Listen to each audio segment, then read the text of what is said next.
My name is Kane Rose, and welcome to my Doyle Talk on renewable energy. Renewable energy is the production of reusable resources to create sustainable energy. This is a very new concept to the world, but has shown researchers and scientists amazing results in sustainable energy. Energy production like solar, wind, hydro can be reused over and over to power cities in limited quantities. Renewable energy production like hydro and wind use wind or the weight of the water to spin motors, creating energy that can be used in cities. The problem in this scenario is the production like wind and hydro are not as strong as other productions like nuclear and fossil fuels. For this reason, countries opt to use these forms of production instead of renewable energy. As it could cost the country a fortune, countries like the US are too big to switch completely to renewable energy. The cost of converting in the next decade will cost around $4.5 trillion to complete, and switch the US power grid from renewable energy or non-renewable energy to renewable energy. The burning of fossil fuels and using non-renewable resources make up about 3/4 of carbon emissions. The use of non-renewable resources as fuel has slowly been killing our planet for the past century. These energy sources are too harsh to sustain the planet another century, as we could be seeing major effects of climate as early as 2050. Energy use and production is a timely and expensive way to produce the electricity we need to power the world, and as its people. The energy production methods we have today range from nuclear, wind, solar, hydro, and fossil fuels. Some of these productions are costly and can only be used once before requiring new resources. The burning of fossil fuels is one of the many ways that after the fuel is burned to produce electricity, will require more fuel to produce more electricity. Renewable energy, which is a source of production of resources that can be reused over and over again to create power.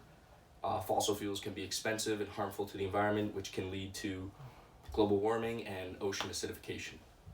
Renewable energy is the source of production that needs to be used in more countries to slow the rate of global warming and sustain our way of living. Some of the background research, the use of fossil fuels in nuclear production make up around 97% of all energy production in the US. This accounts for the 0.75% in carbon emissions. Researchers have claimed at this rate fossil fuel consumption, major effects in the climate can be seen. People fleeing their homes, what we like to call climate refugees, and they can be seen fleeing their homes, like I said, near the border to escape the heat. This shows the need for renewable energy so we can reform from non-renewable energy production. Renewable energy has a multitude of benefactors, including creating jobs for millions of people with the production, installation, and upkeep of the renewable energy resources. The benefits of bringing renewable resources into our economy is great economic value, and it lowers the unemployment because we need more people to follow in the production of these renewable resources. Renewable energy also has some downsides, which are the effects of wildlife and deforestation. A turbine, which is a renewable resource, has been shown to affect wildlife and deforestation to make more room for turbines.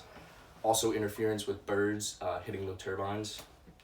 With solar energy, the main problem is deforestation, as it takes up a large group of space, which is basically a solar field, what we like to call is a large plateau of land, and has strictly solar panels in the enclosed area. As space is taken up by human development, there's little space for these solar fields, and a result in more forests needing to be cut down to sustain our energy. However, when you weigh the positive and negatives of renewable energy production, the pros outweigh the cons. Switching to renewable energy, although costly, will ensure the human race to live for a few more thousand years. As technology develops, we can create new ways of safer ways to harness energy. So for my charts here, we have the total renewable power energy capacity from 2011 to 2017. This basically just shows how much power we're using each year and how we're using more of it. These can account for nuclear, water, solar, and other aspects. So the investment in the renewable energy by technology, it's costing around $30 billion in 2015, which was a max for the biggest being solar energy, wind energy, there's biomass, liquid fuels, geothermal energy, and marine energy. And annual total CO2 emissions by the world region, you can see, it's a little fuzzy, but you can see as we go on, we hit around the 1900s, we start to increase in our use of energy, totaling up to around 30 billion per capita, and that was in 2012. Thank you for watching my TED Talk.